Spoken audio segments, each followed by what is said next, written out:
Adamus, anong problema? Tapat ako ng tunay kong nararamdaman kay Dea. Ngunit hindi niya ako tinanggap.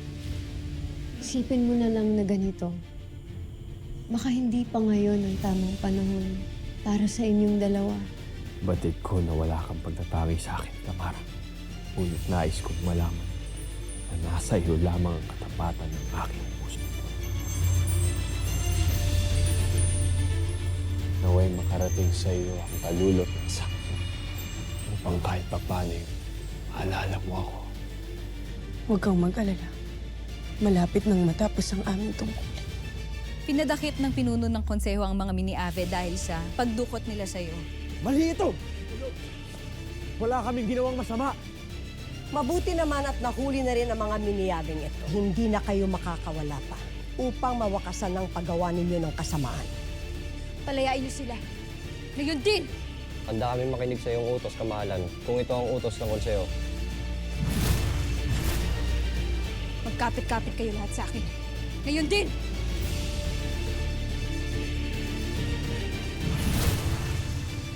Bakit mo sila pinatakas? At ngayon pinagtatanggol mo pa? Wala silang kasalanan, kaya dapat na silang palayain na. Kung nagsisinungaling ang ating mahal na Hara at ang kanyang dama, nangangahulugan lang na sila ay nagkasala sa ating batas at maaari silang matanggal sa kanilang katungkulan.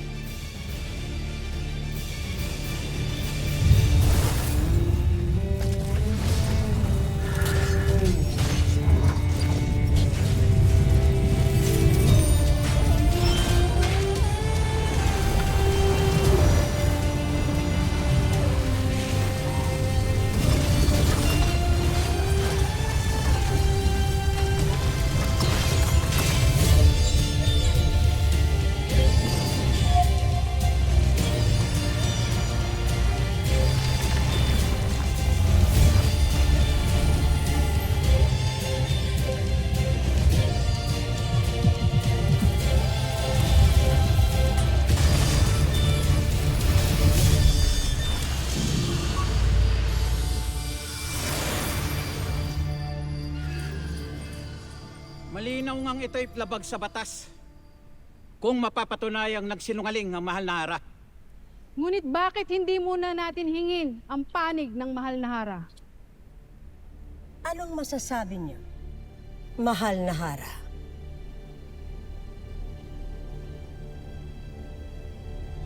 Tunay ngang nagsinungaling ang inyong Hara.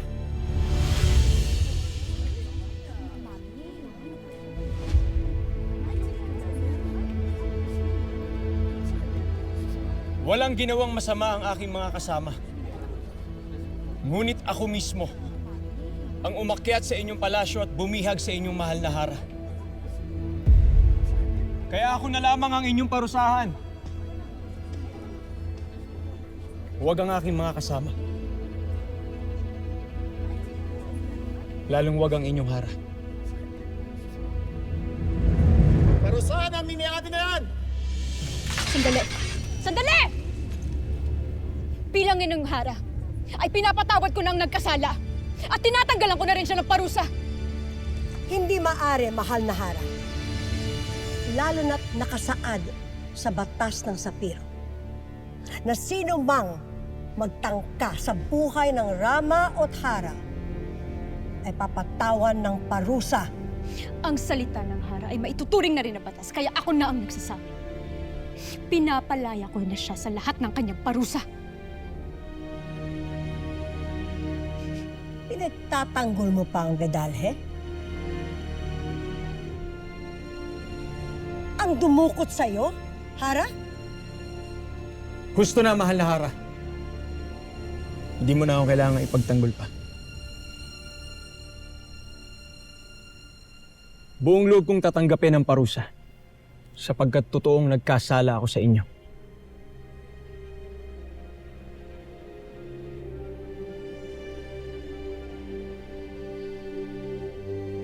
Hayaan makaalis ang ibang miniyabe. Maliban sa napastangang ito, ibalik siya sa piitan!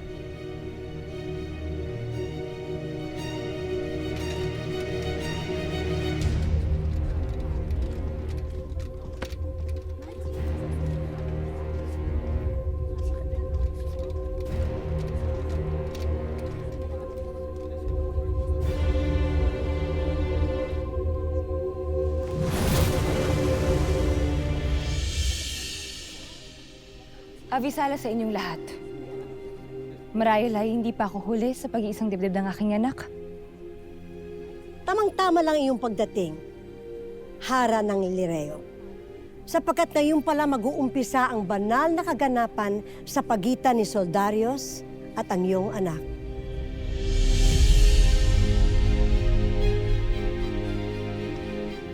Mabuti naman kung ganon.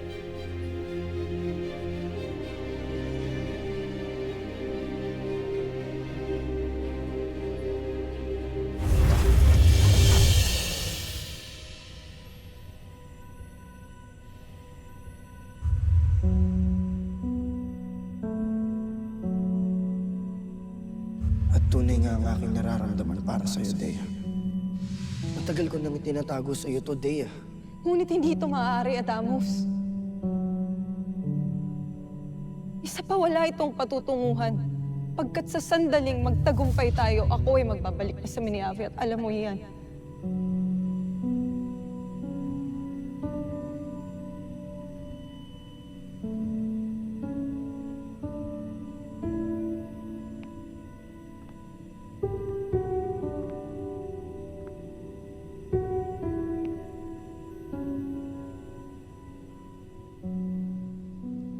Hindi ka pa rin pala inaantok.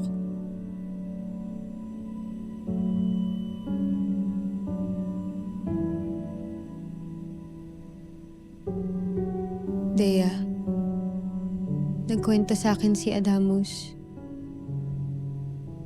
Nagtapat daw siya ng nararamdaman niya para sa'yo. Pero tinanggihan mo daw ang pagtangi niya. Ramdam ko ang pagkabigo ni Adamus.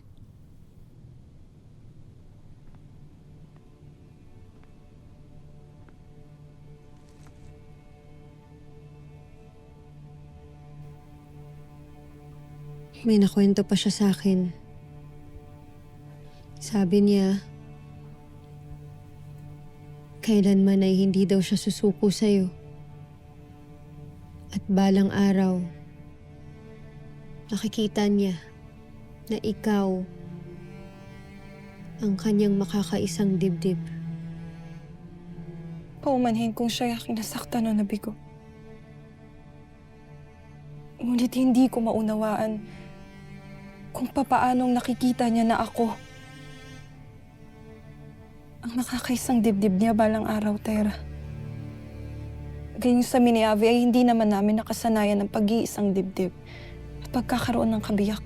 Walang pag-iisang dibdib sa inyo? Iba ang paniniwala at paraan ng pamumuhay ng mga Miniave. Kami ay nabubuhay lamang para sa aming lahi at angkan para sa kaligtasan nito.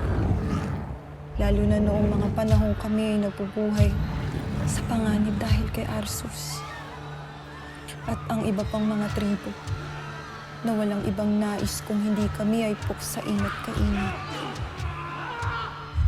Walang salitang pamilya sa amin, Tera. Ang babae at lalaki ay nagsasama. Hindi dahil sa pag-ibig, kung hindi dahil kailangan naming magparami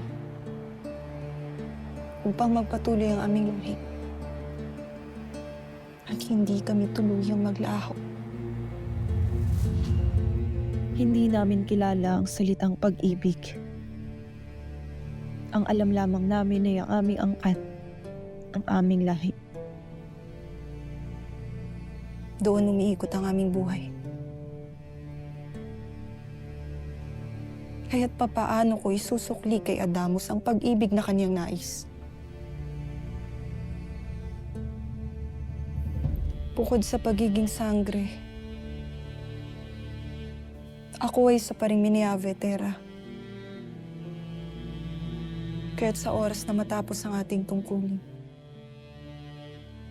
ako ay magbabalik sa aking lupain upang buuin muli ang bagong Miniave. Ang lupaing malamig, ngunit ngayon payapa na sa anumang halimaw at masasamang lahi.